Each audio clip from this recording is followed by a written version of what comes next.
pessoal, sejam muito bem-vindos a mais um seminário da Associação Brasileira de Tecnologias Educacionais, ABT. Eu sou o professor Marcos Antônio Silva, professor do Centro Universitário Unicarioca, e hoje eu vou falar com vocês um pouquinho, né, sobre o tema cognição em tempos de IA generativo, ampliação, offloading cognitivo e reconfiguração dos processos de aprendizagem. Na verdade, esse tema, né, ele tem como objetivo, né, gerar uma reflexão sobre o que ainda significa aprender na era das máquinas inteligentes. Então, sejam muito bem-vindos, eu espero que a gente possa ter um bate-papo muito legal aqui, tá? Eu vou fazer uma exposição e depois nós teremos oportunidade de conversar um pouco mais sobre esse tema, caso vocês queiram, ao longo do seminário, né?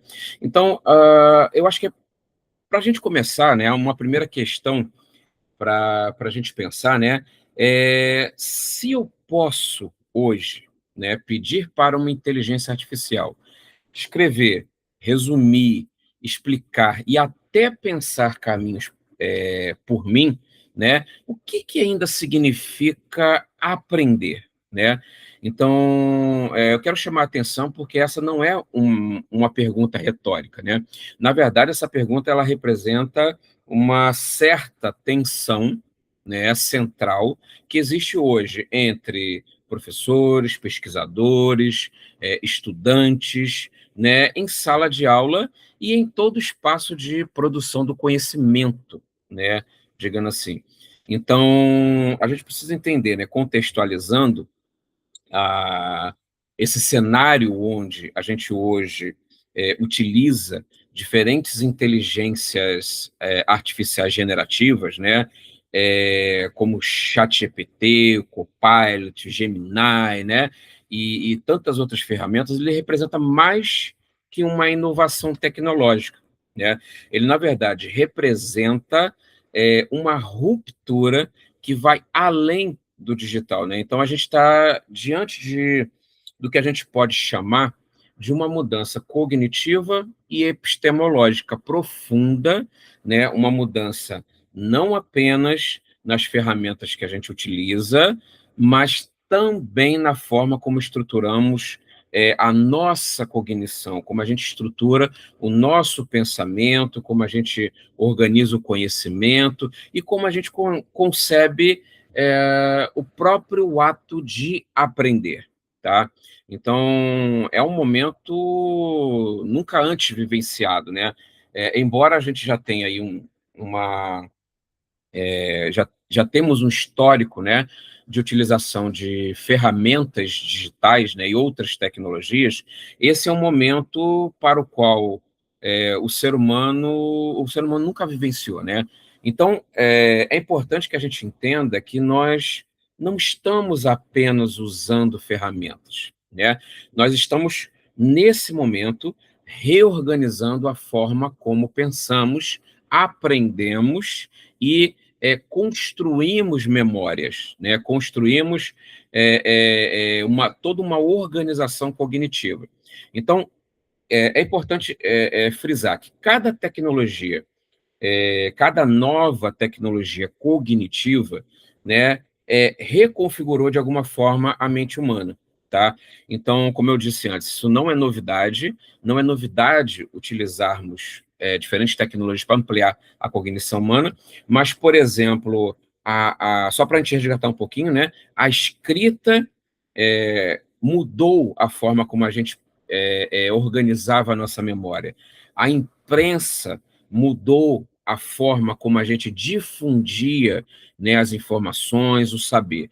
E agora, a inteligência artificial generativa, ela muda, né, o próprio processo de raciocínio, né? Então, a questão não é se isso acontece, não é se as tecnologias modificam a nossa cognição.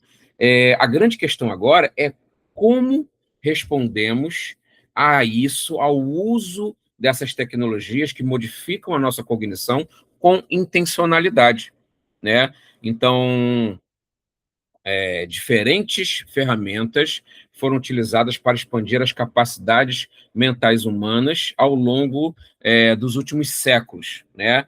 E eu acho que isso pensando um pouquinho sobre a evolução humana, né, sobre a cultura humana, eu acho que isso é uma das coisas que nos define como espécie, né? O que muda agora, tá, como respondemos a esse desafio que abrange uma escala e uma qualidade nessa ampliação nunca vistas, né? Então, por exemplo, quando a gente faz uma comparação, né, a escrita, né, ela mudou a nossa relação com a memória externa, né? Ela liberou, né, o cérebro para pensar além do imediato, né? Outras tecnologias, por exemplo, como a calculadora, né, elas modificaram a nossa forma de processar, de processamento matemático externalizado, por exemplo, né? Então, a gente pôde investir mais na interpretação desses dados, né? A internet universalizou a informação, né? Criando, né, trazendo uma ênfase nesse momento na navegação e na seleção de conteúdos, né? Eu sempre brinco com os meus alunos dizendo que na minha época de pesquisador, na graduação, no mestrado, eu levava, às vezes, um mês, poderia levar até um mês, literalmente, para conseguir um artigo. E hoje, isso a gente consegue em segundos, né? A gente consegue o acesso à informação de uma forma muito mais rápida, né? E hoje, a IA generativa está mexendo, né, com a geração de conteúdos, a combinação e simulação de raciocínios. Então, é um salto qualitativo, né, nesse processamento. Tá? Entendemos, né, a ideia aqui não é pensar numa proibição, não é pensar que o ser humano precisa se afastar, né? Porque quando a gente está lidando com... É claro que todo tipo de tecnologia, ele vai ter coisas positivas e coisas não tão positivas para o desenvolvimento humano, né? Então, quando a gente fala da IA, a IA generativa, ela precisa ser entendida, sim, como uma parceira cognitiva, né? Até porque um dos alicerces dela é o conceito de coautoria. Então, aprender a lidar com inteligência artificial generativa significa ter uma parceira no sentido da colaboração na produção textual, na estruturação de argumentos, na geração de ideias, né? Tudo isso dentro de um tempo real, né? Dentro de um tempo que você... E pensando que, ao trabalhar com autoria, com esse conceito de autoria, né, a gente procura utilizar a inteligência artificial de uma forma que ela possa melhorar a nossa qualidade de vida, principalmente em relação a tarefas que são talvez mais repetitivas, por exemplo, né? A inteligência artificial, ela pode servir como tutora, e tem servido como tutor em diferentes instituições de ensino, né? Quando a gente tem a criação de chatbots, por exemplo, que podem explicar conceitos, adaptar o nível de profundidade e responder a perguntas de forma contextualizada, né, no momento em que o aluno, por exemplo, está estudando. Também podemos, na IA generativa, criar simulações, né? Então, você pode encenar cenários, gerar exemplos, simular percursos de raciocínio alternativos.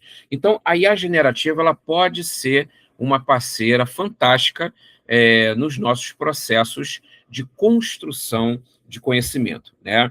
Então, só que a gente também precisa entender, né, e isso é uma coisa que eu tenho debatido muito com os meus alunos em diferentes realidades, né, que a IA ela não pode, considerando esse conceito, né, da IA como uma ferramenta que pode ampliar a nossa cognição, a gente não pode pensar na IA. A IA não substitui o trabalho bruto, não substitui o trabalho mental, né? Ela não substitui o esforço cognitivo de pensar sobre o mundo, de organizar as ideias, de estudar, de ler, né, de compartilhar e trocar informações, né? Então, a IA generativa, ela redistribui, ela traz para a gente a possibilidade de redistribuição, né, do esforço cognitivo. A gente pode deslocar onde e como o ato de pensar vai acontecer, né? E não se ele acontece, né? Então, trabalhar com a IA generativa representa uma oportunidade histórica para a gente, para os seres humanos, né? A ideia de, se bem mediada, né, ela permite que nós, seres humanos, nos concentremos, né, que a gente possa se concentrar em outras atividades, como síntese, julgamento ético, a criatividade complexa. Então, ela traz uma oportunidade de pensarmos de maneira mais complexa, né, mais criativa, com uma interpretação de alto nível, tá?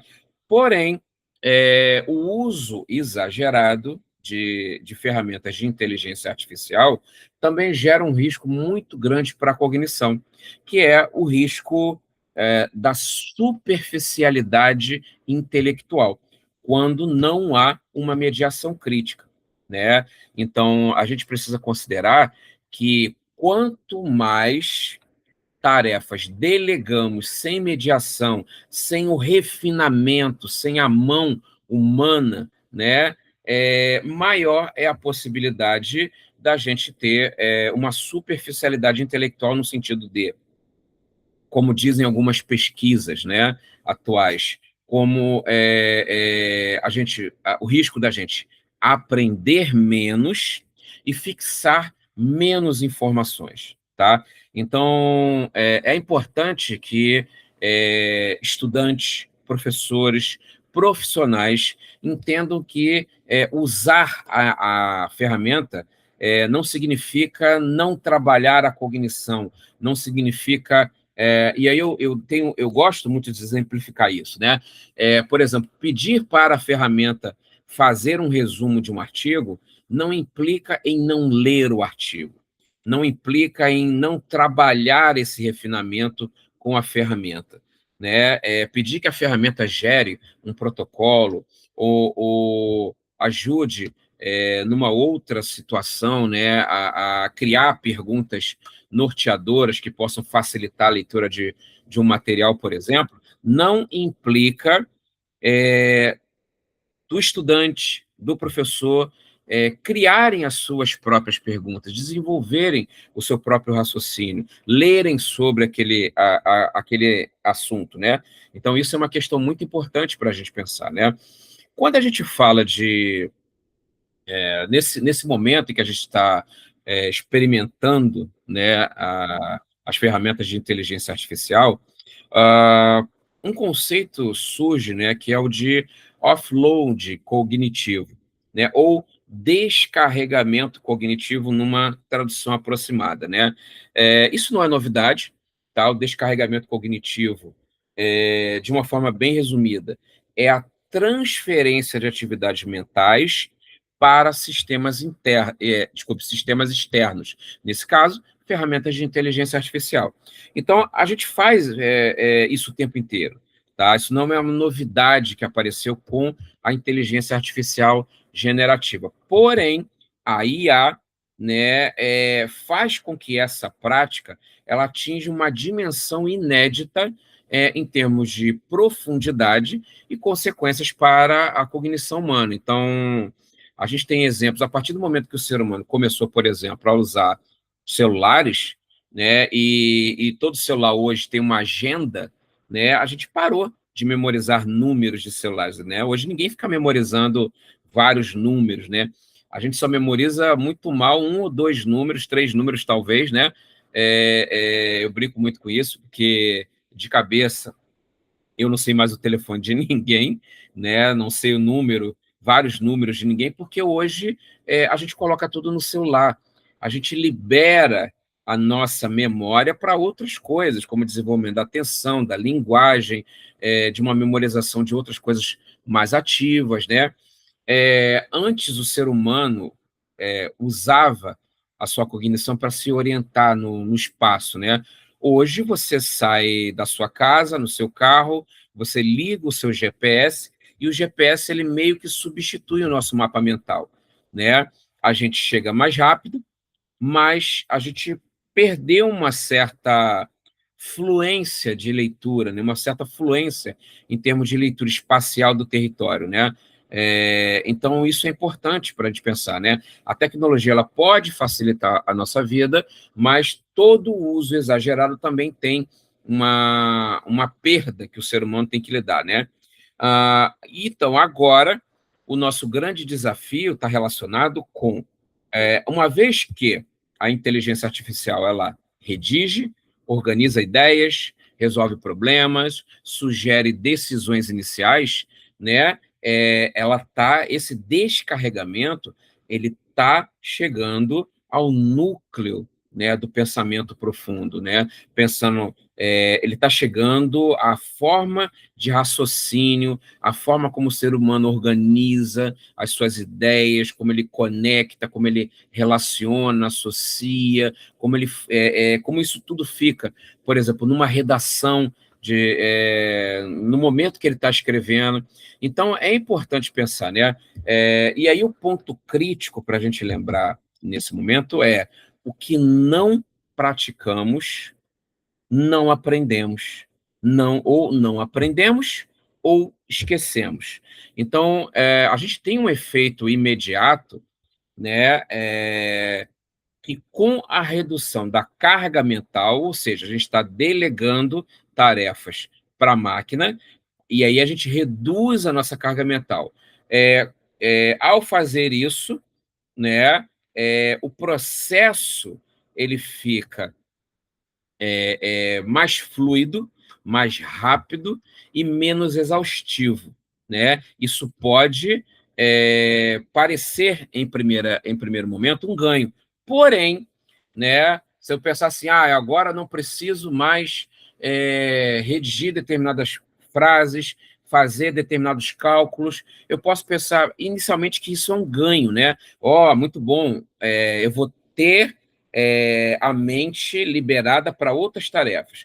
O problema é que se você não fizer outras tarefas, de você não se preparar, você pode gerar uma possível atrofia dos seus processos internos, né? Então, processos cognitivos como a memória de trabalho, a formulação autônoma de argumentos, a capacidade de estruturar pensamentos, né, sem apoio externo, essas capacidades elas podem diminuir simplesmente, né? A gente está vamos lembrar que o ser humano, que o cérebro, ele precisa se exercitar. A gente precisa, da mesma forma que os músculos para crescer, né? Para que a gente possa ter um crescimento muscular, a gente precisa de exercício, né?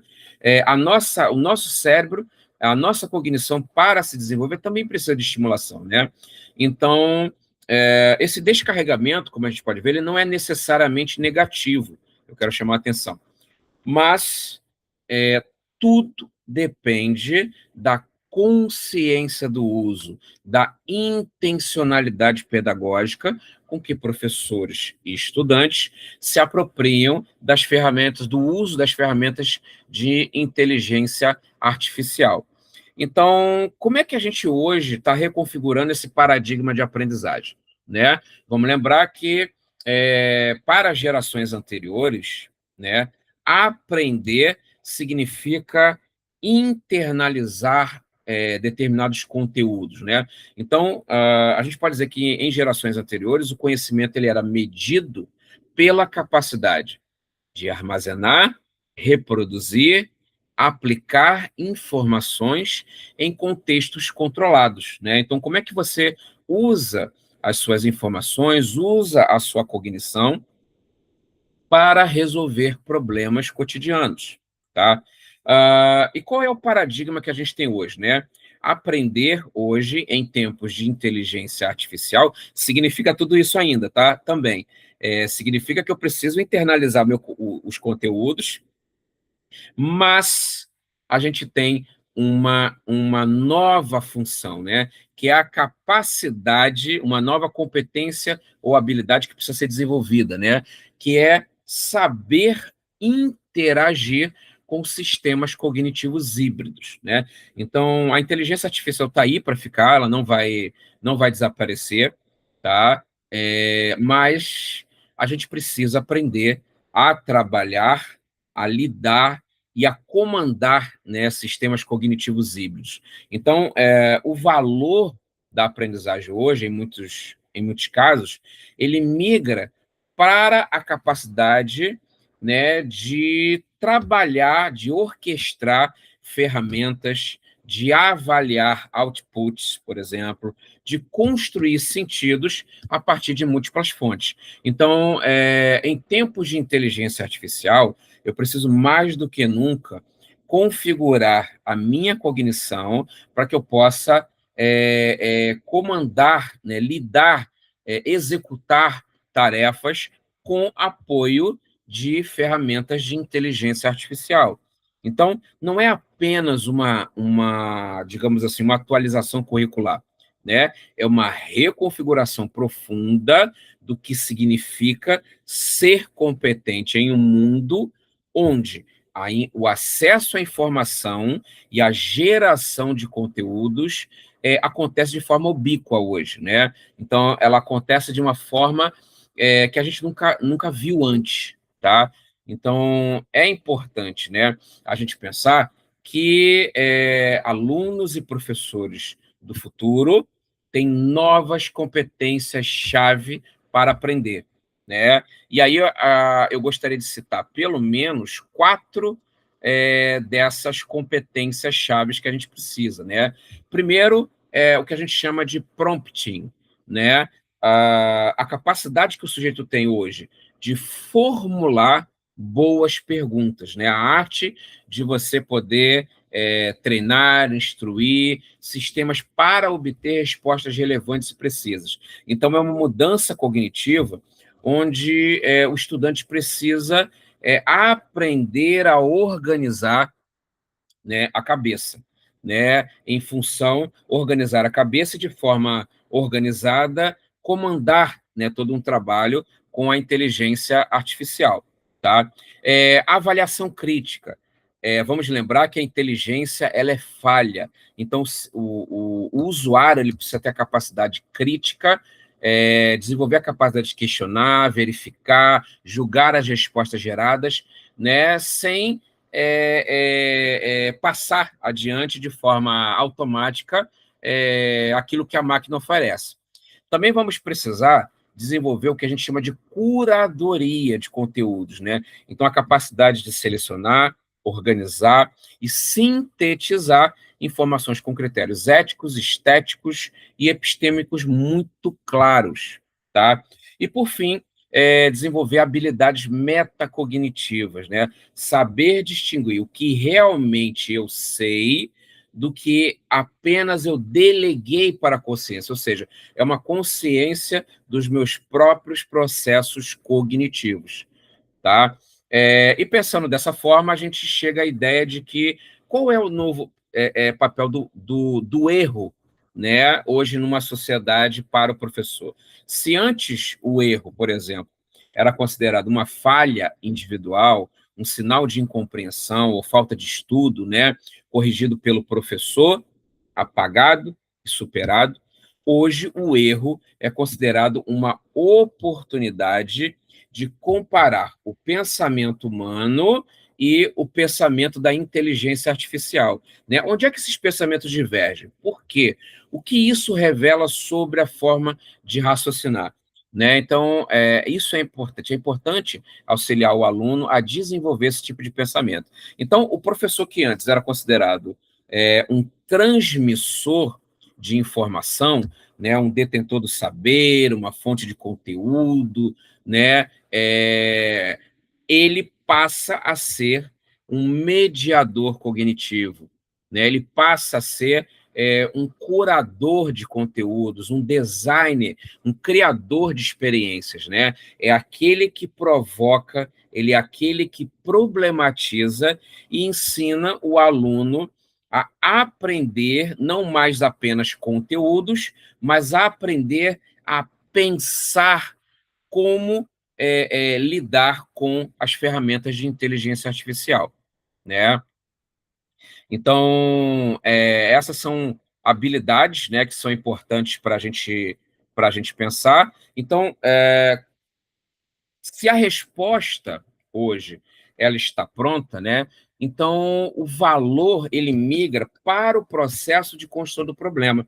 Em um mundo onde qualquer pergunta bem formulada gera uma resposta imediata, a competência rara, né, a competência que a gente deve almejar, não é mais saber a resposta, é saber qual pergunta vale a pena fazer. Porque o que importa hoje é o que fazer com aquilo que vai emergir, né? Então, o ensino ele precisa se organizar em torno dessa ideia lógica. A gente precisa, digamos assim, pensar o ensino hoje de uma forma que eu possa auxiliar alunos a pensar sobre qual é a melhor forma de usar as ferramentas de inteligência artificial, e não apenas entupir o aluno de conteúdos, né? Então, o desafio hoje não é competir com a inteligência artificial, né? Eu gostaria de chamar essa atenção para finalizar o nosso bate-papo de hoje, né? O grande desafio hoje é preservar e evoluir aquilo que nos torna cognitivamente humanos, a nossa capacidade de julgamento, o nosso sentido, a nossa consciência, a nossa forma, a nossa capacidade de raciocinar, de elevar a nossa criatividade, né? Então, é ultrapassar, né? É ir além da resposta pronta para o pensamento intencional, tá? Então, esse é o grande desafio que hoje educadores e profissionais do conhecimento detêm, né, para a construção das gerações futuras. Eu espero que vocês tenham gostado das questões que foram levantadas nesse nosso bate-papo, tá? Sintam-se à vontade para contribuir, para trocar ideias, para colocar nos comentários, né, alguma coisa, e eu estou à disposição, tá? Na ABT, tá? Caso vocês queiram conversar sobre esse tema, que eu acho que é um tema que é extremamente instigador e inspirador para todos nós. Então, pessoal, mais uma vez, aqui é o professor Marcos Antônio Silva, né? E fico muito feliz em debater e participar mais uma vez, né, do seminário da Associação Brasileira de Tecnologias Educacionais. Espero que vocês tenham gostado e até o nosso próximo encontro. Grande abraço para todo mundo e sucesso sempre, pessoal.